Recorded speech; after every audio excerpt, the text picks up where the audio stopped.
નમસ્કાર, આપ જોઈ રહ્યા છો મંતવ્ય ન્યૂઝ સમાચારો સાથે હું છું આપની સાથે નંદની। સમાચારોની શરૂઆત કરીશું। રાજકોટમાં ડોમિનોઝના પિઝામાંથી માખી નીકળ્યાનો દાવો થયો છે અને તેવો એક વિડીયો સોશિયલ મીડિયા પર ખૂબ વાયરલ થઈ રહ્યો છે। તો શું છે સમગ્ર માહિતી, વધુ વિગતો સાથે જોઈએ અમારો આ ખાસ અહેવાલ। રાજકોટમાં ડોમિનોઝ પિઝામાંથી નીકળી માખી, ગ્રાહક દ્વારા વિડીયો વાયરલ કરવામાં આવ્યો। સેટેલાઇટ ચોક સ્થિત આઉટલેટની ઘટના, આરોગ્ય સાથે ચેડા કરાતા લોકોમાં રોષ, આરોગ્ય વિભાગ દ્વારા કાર્યવાહી કરાય તેવી માંગ। રાજકોટમાં ખાણીપીણીના શોખીનો માટે ચેતવણીરૂપ કિસ્સો સામે આવ્યો છે। શહેરના સેટેલાઇટ ચોક પાસે આવેલી ડોમિનોઝની શોપમાં પિઝામાંથી માખી નીકળ્યાનો વિડીયો સોશિયલ મીડિયામાં વાયરલ થયો છે। ગત રાત્રે એક યુવાને પિઝાનો ઓર્ડર કર્યો હતો, જ્યાં પિઝા આવ્યા બાદ ખાવાનું શરૂ કરતા એક પીસમાં માખી જોવા મળતા તેણે વેપારીને ફરિયાદ કરી હતી। જોકે વેપારીએ માખી પિઝા તૈયાર થયા બાદ ઉપરથી પડી હોવાનો બચાવ કર્યો હતો। બીજી તરફ ગ્રાહકે માખી મેલ્ટ થયેલી હોવાનું જણાવી પિઝા બનાવતી વખતે જ તે પડી હોવાનો દાવો કર્યો હતો। સમગ્ર ઘટનાનો વિડીયો ગ્રાહકે બનાવ્યો હતો, જે બાદ તે સોશિયલ મીડિયામાં વાયરલ થયો છે। આ મામલે રાજકોટ મહાનગરપાલિકાના આરોગ્ય અધિકારીએ જણાવ્યું હતું કે હાલ તેમના સુધી કોઈ ફરિયાદ પહોંચી નથી। ફરિયાદ મળ્યા બાદ વિડીયોના આધારે તપાસ કરી નિયમ મુજબ કાર્યવાહી કરવામાં આવશે। બ્યુરો રિપોર્ટ, મંતવ્ય ન્યૂઝ। સુરતના સરથાણા વિસ્તારમાં 700 કિલો જેટલી નકલી મીઠાઈ ઝડપી પાડવામાં આવી છે। તો શું છે સમગ્ર અહેવાલ, આવો જોઈએ। પવિત્ર તહેવાર રક્ષાબંધન નજીક આવતા જ બજારમાં મીઠાઈની માંગ વધી ગઈ છે, જેનો ફાયદો ઉઠાવીને લોકોના સ્વાસ્થ્યની સાથે ચેડા કરતા તત્વો પણ સક્રિય થઈ ગયા। સુરતમાં રક્ષાબંધન પૂર્વે જ ફૂડ વિભાગ, પોલીસ અને એલસીબી દ્વારા સંયુક્ત રીતે અલગ અલગ વિસ્તારોમાં તપાસ હાથ ધરવામાં આવી રહી છે। આ ચેકિંગ દરમિયાન સરથાણામાં આવેલા શ્રી મહાકાલ કેટરર્સ પર પણ દરોડા પાડવામાં આવ્યા। આ ચેકિંગ દરમિયાન કેટરર્સના ગોડાઉનમાંથી મોટા પ્રમાણમાં અખાદ્ય માવો અને નકલી મીઠાઈઓ મળી આવી હતી। તંત્ર દ્વારા રૂપિયા 1.42 લાખની કિંમતનો કુલ 723 કિલો જેટલો शंकास्पद અને અખાદ્ય જથ્થો જપ્ત કરી તેનો નાશ કરવામાં આવ્યો। हमें एक बात भी मिली थी कि यहाँ पे एक जो मानस है जिसका नाम भावेश भाई छगन भाई वगासिया है, ये डुप्लीकेट मावा अलग अलग विस्तार से लेके आता था, तलाला अहमदाबाद। सस्ते में मावा, डुप्लीकेट मावा कलर डाल के 180 रुपये किलो में वहाँ से मावा खरीद के लाता था और यहाँ पे मिठाइयाँ बना बना के अलग अलग शॉप्स में होलसेल के तरीके से बेचता था। इसमें पुलिस ने वहाँ से टीम के साथ, फूड की टीम के साथ 683 किलो जैसा मुद्दा माल वहाँ से बरामद किया, जो कि डुप्लीकेट मावा से बना हुआ मिठाइयाँ थी। उन मावा की मिठाइयों को टीम ने वहाँ पे अभी नष्ट किया है। टोटल मुद्दा माल जो है वो करीबन 1,40,000 जैसा है।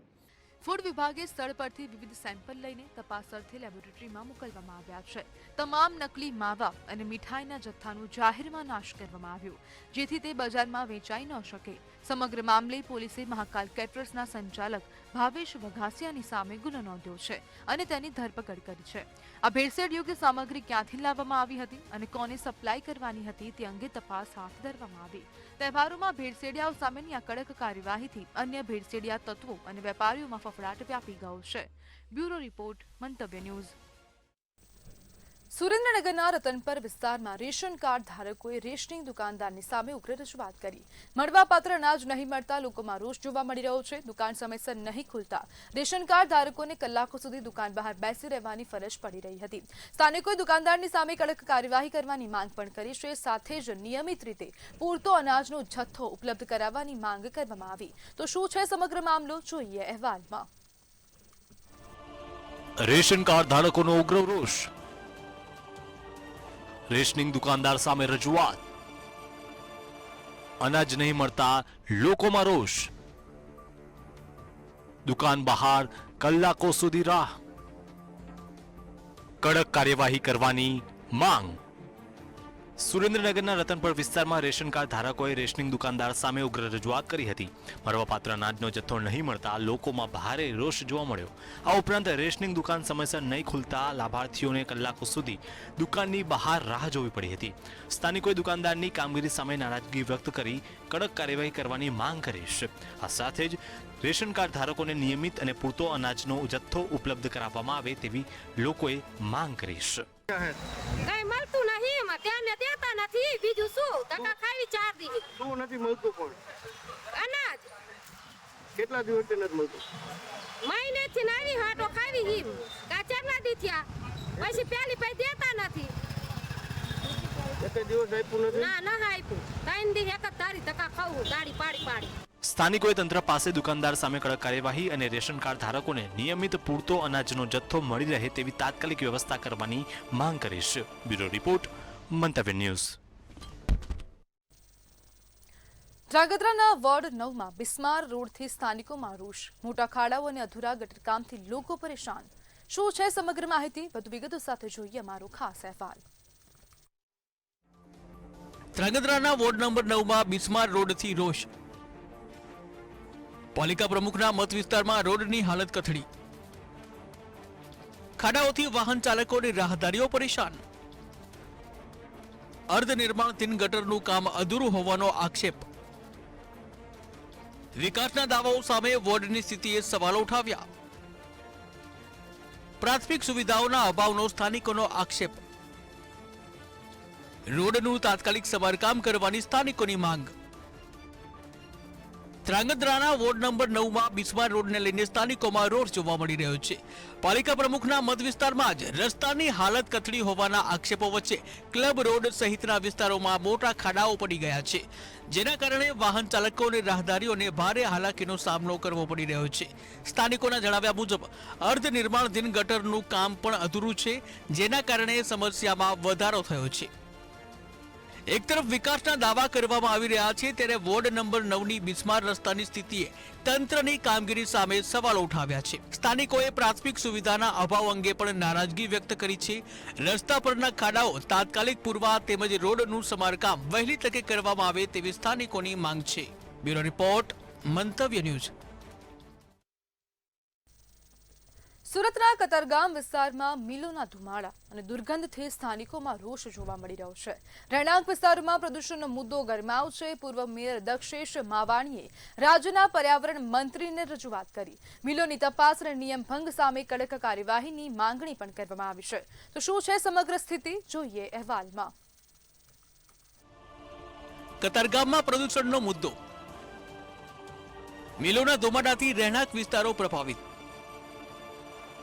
ધુમાડાના દુર્ગંધથી લોકો પરેશાન. દક્ષેશ માવાણીની રાજ્ય સરકારની રજૂઆત. ડાઇંગ પ્રિન્ટિંગ મિલોની તપાસની માંગ. હવા પાણીના નમૂના લેવાની માંગ. નિયમ ભંગ થાય તો કડક કાર્યવાહી.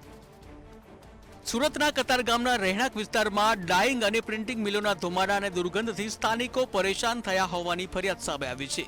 સરદારનગર, શ્રી નિકેતન, સોહમ સોસાયટી સહિત શાંતિનિકેતન, અલકાપુરી, સહયોગ, અરિહંત પાર્ક અને ગૌતમ પાર્કના રહેવાસીઓ પ્રભાવિત થયા હોવાનો ઉલ્લેખ કરાયો છે. પૂર્વ મેયર અને વોર્ડ નંબર 3ના કોર્પોરેટર દક્ષેશ માવાણીએ પર્યાવરણ મંત્રીને લેખિત રજૂઆત કરી છે. કતારગામની ઔદ્યોગિક એકમોની સ્થળ તપાસ કરી હવા અને પાણીના નમૂના લેવા તથા નિયમ ભંગ જણાય તો કડક કાર્યવાહી કરવાની માંગ કરી છે. ડોક્ટર જે પ્રેક્ટિસ કરી રહ્યા સુમુલ વસ્તા દેવડીમાં તે લોકોનું કહેવું છે કે ફેફસાં અને એલર્જીના કેસો ખૂબ વધ્યા છે. તેનું મૂળ કારણ વસ્તા દેવડીની જે ડાઇંગ અને પ્રિન્ટિંગ મિલો છે તેનો કેમિકલ યુક્ત ધુમાડો રોજ રાત્રે જે કાઢે છે તેના હિસાબે રેગ્યુલર ફિલ્ટર નથી બદલાવતા. ઘણી મિલો શિફ્ટ થઈ છે. કતારગામ અને અશ્વિની કુમારની વસ્તા દેવડી અશ્વિની કુમારની જે મિલો છે 20 થી 22 મિલો છે. એટલે મેં રાજ્ય સરકારના વન અને પર્યાવરણ મંત્રી અને મારા મિત્ર પ્રવીણભાઈ માળીને એક લેટર લખ્યો છે કે તાત્કાલિક આની પર પગલાં ભરવામાં આવે. રેગ્યુલર ફિલ્ટર ન બદલાવતા હોય તો બદલાવે. કતારગામમાં પ્રદૂષણની ફરિયાદને પગલે હવે તંત્રની કાર્યવાહી પર નજર છે. સ્થાનિકોની માંગ છે કે મિલોની તપાસ કરી હવા પાણીના નમૂના લેવાય અને નિયમ ભંગ સામે કડક પગલાં લેવાય. બ્યુરો રિપોર્ટ, મંતવ્ય ન્યૂઝ. સુરતના માંગરોળ તાલુકાના ઈશનપુરમાં 29 ઓગસ્ટે યોજાનાર યુવા સંગતિ કાર્યક્રમ સામે દેવ બિરસા સેનાએ વિરોધ કર્યો છે. મામલતદારને આવેદન આપીને કાર્યક્રમની મંજૂરી ન આપવા માટે માંગણી કરવામાં આવી. આદિવાસી સંસ્કૃતિને નુકસાન અને ધર્મ પરિવર્તનના આક્ષેપ સાથે આયોજકો સામે કાર્યવાહી, ફંડના સ્ત્રોત તથા ચર્ચોની નોંધણી અંગે તપાસની માંગણી કરવામાં આવી.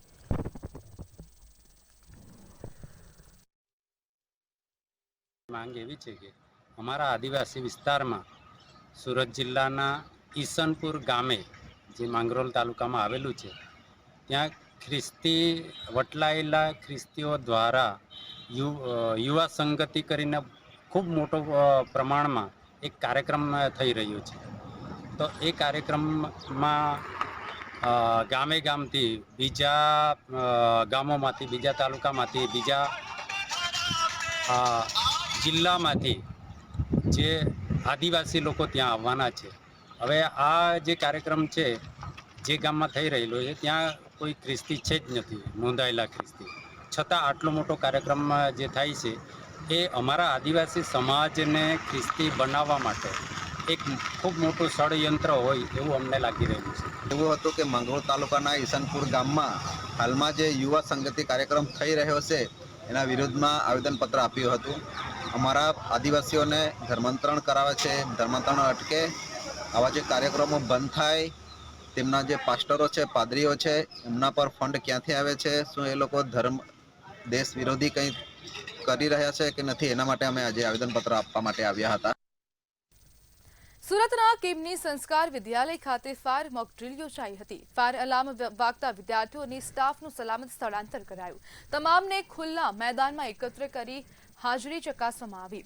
ફાયર એક્ઝિસ્ટિંગ્વિશરનો ઉપયોગ અને પાસ પદ્ધતિથી આગ બુઝાવવાની પ્રેક્ટિસ તાલીમ અપાઈ. મોક ડ્રીલ થકી આપત્તિ સમયે સાવચેતી અને બચાવ અંગે જાગૃતિ ફેલાવવામાં આવી.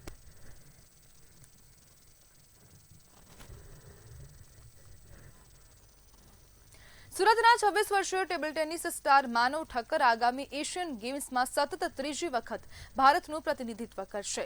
19 સપ્ટેમ્બરથી જાપાનમાં યોજાનારી ગેમ્સ માટે ભારતીય ટીમ સજ્જ છે. માનવે જણાવ્યું કે ટીમ આ વખતે સંપૂર્ણ ફોર્મમાં છે અને ગોલ્ડ કે સિલ્વર મેડલ જીતવાનું લક્ષ્ય છે. માત્ર 5 વર્ષની ઉંમરે ટેબલ ટેનિસની શરૂઆત કરનાર માનવ અંડર 18 અને અંડર 21 કેટેગરીમાં વર્લ્ડ નંબર 1 પણ રહી ચૂક્યો છે.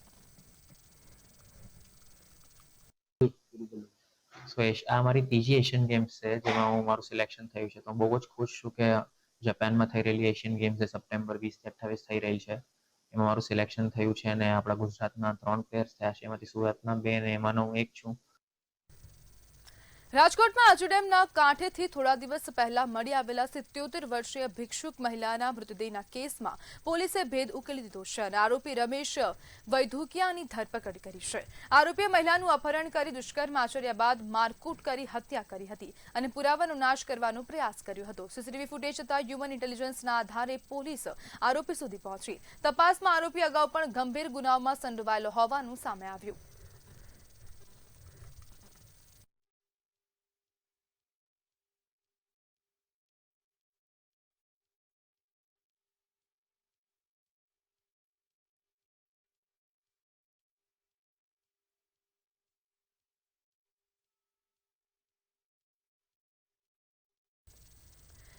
જામનગરમાં જાહેરમાં તીનપત્તીનો જુગાર રમતા 7 ઇસમોને રાજકોટ રેન્જ ટીમે ઝડપી પાડ્યા છે. નાદુના ગામે દરોડા પાડીને પોલીસે ₹1.91 લાખ રોકડ સહિત કુલ ₹4.61 લાખનો મુદ્દામાલ જપ્ત કર્યો. કાર્યવાહી દરમિયાન 7 મોબાઈલ ફોન અને 4 મોટરસાયકલ પણ કબજે કરવામાં આવી હતી. પંચકોશી બી ડિવિઝન પોલીસ સ્ટેશનની હદમાં દરોડા પાડીને પોલીસે તમામ આરોપીઓ સામે કાયદેસરની કાર્યવાહી હાથ ધરી છે.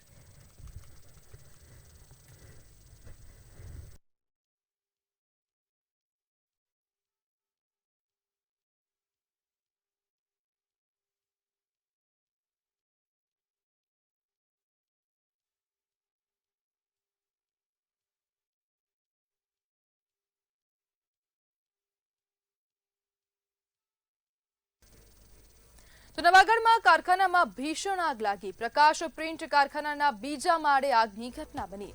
વેલ્ડિંગના અતિખારાથી આગ લાગી હોવાની વિગતો સામે આવી રહી છે. આગમાં 2 વ્યક્તિ દાઝી ગયા અને સમગ્ર ઘટના જેતપુરની છે.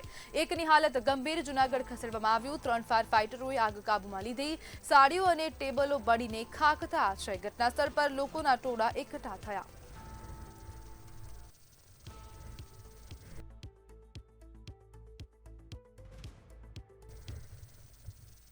તો સમાચારમાં હાલ બસ આટલું જ. વધુ માહિતી માટે જોતા રહો મંતવ્ય ન્યૂઝ. નમસ્કાર.